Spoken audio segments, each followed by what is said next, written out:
The Room of the Evil Thought by Элия Pitти. They called it the Room of the Evil Thought.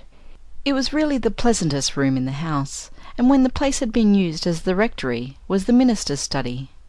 It looked out on a mournful clump of larches, such as may often be seen in the old-fashioned yards in Michigan, and these threw a tender gloom over the apartment. There was a wide fireplace in the room, and it had been the young minister's habit to sit there hours and hours, staring ahead of him at the fire, and smoking moodily. The replenishing of the fire, and of his pipe, it was said, would afford him occupation all the day long, and that was how it came about that his parochial duties were neglected so that little by little the people became dissatisfied with him, though he was an eloquent young man, who could send his congregation away drunk on his influence. However, the calmer pulsed among his parish began to whisper that it was indeed the influence of the young minister, and not that of the Holy Ghost, which they felt, and it was finally decided that neither animal magnetism nor hypnotism were good substitutes for religion, and so they let him go. The new rector moved into a smart brick house on the other side of the church, and gave receptions and dinner parties, and was punctilious about making his calls.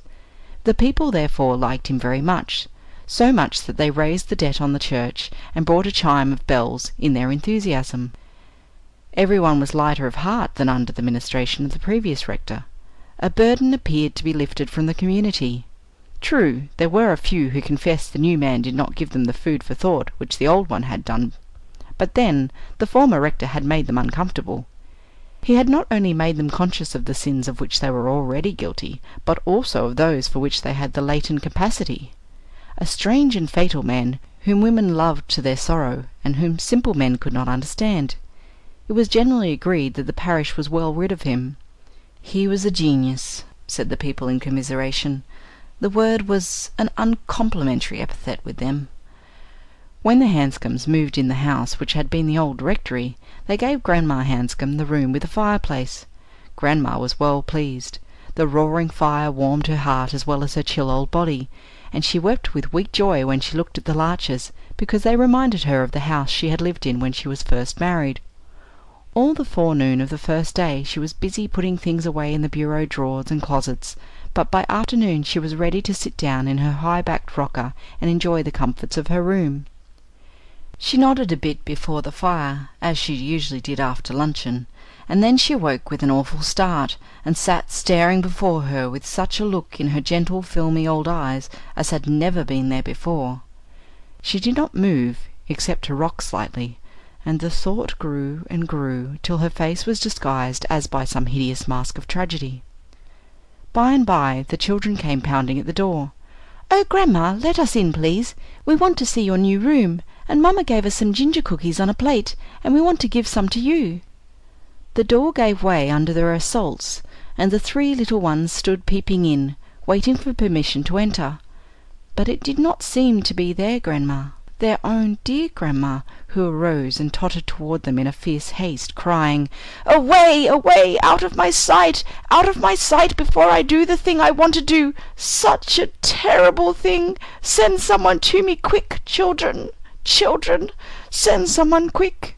They fled with feet shod with fear, and their mother came, and Grandma Hanscom sank down and clung about her skirts and sobbed, "Tie me, Miranda, make me fast to the bed or the wall, get someone to watch me, for I want to do an awful thing." They put the trembling old creature in bed, and she raved there all night long, and cried out to be held, and to be kept from doing the fearful thing, whatever it was, for she never said what it was. The next morning someone suggested taking her in the sitting-room, where she would be with the family.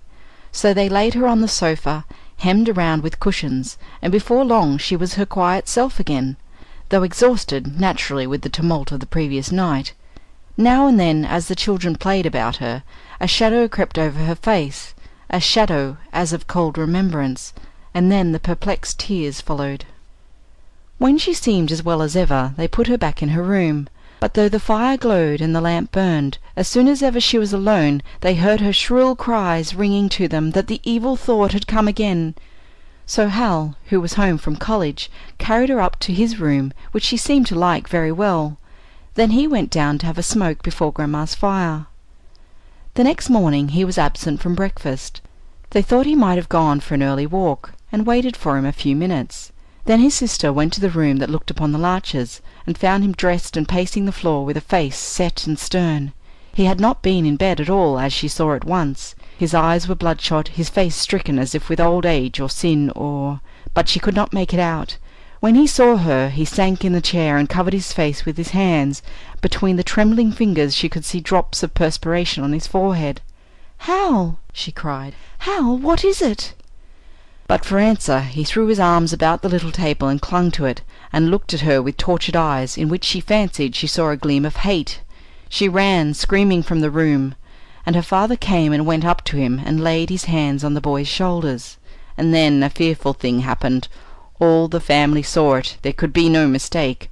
Hal's hands found their way with frantic eagerness towards his father's throat, as if they would choke him, and the look in his eyes was so like a madman's that his father raised his fist and felled him, as he used to fell men years before in the college fights, and then dragged him into the sitting-room and wept over him. By evening, however, Hal was all right, and the family said it must have been a fever, perhaps from overstudy, at which Hal covertly smiled. But his father was still too anxious about him to let him out of his sight, so he put him on a cot in his room, and thus it chanced that the mother and Grace concluded to sleep together downstairs.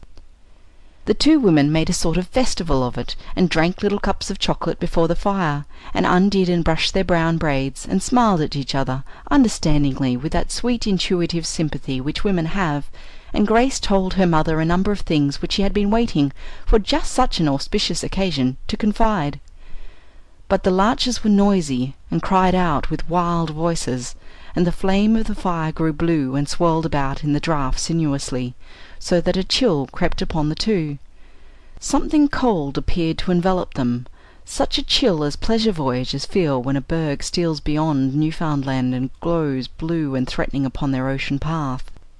Then came something else, which was not cold, but hot as the flames of hell, and they saw red and stared at each other with maddened eyes, then ran together from the room, and clasped in close embrace, safe beyond the fatal place, and thank God they had not done the thing that they dared not speak of, the thing which suddenly came to them to do. So they called it the room of the evil thought. They could not account for it. They avoided the thought of it, being healthy and happy folk, but none entered it more. The door was locked. One day Hal, reading the paper, came across a paragraph concerning the young minister who had once lived there, and who had thought and written there, and so influenced the lives of those about him that they remembered him even while they disapproved. "He cut a man's throat on board ship for Australia," said he, "and then he cut his own, without fatal effect, and jumped overboard and so ended it. What a strange thing!" Then they all looked at one another with subtle looks, and a shadow fell upon them and stayed the blood at their hearts. The next week the room of the evil thought was pulled down, to make way for a pansy bed, which is quite gay and innocent, and blooms all the better because the larches, with their eternal murmuring, have been laid low and carted away to the sawmill. End of The Room of the Evil Thought.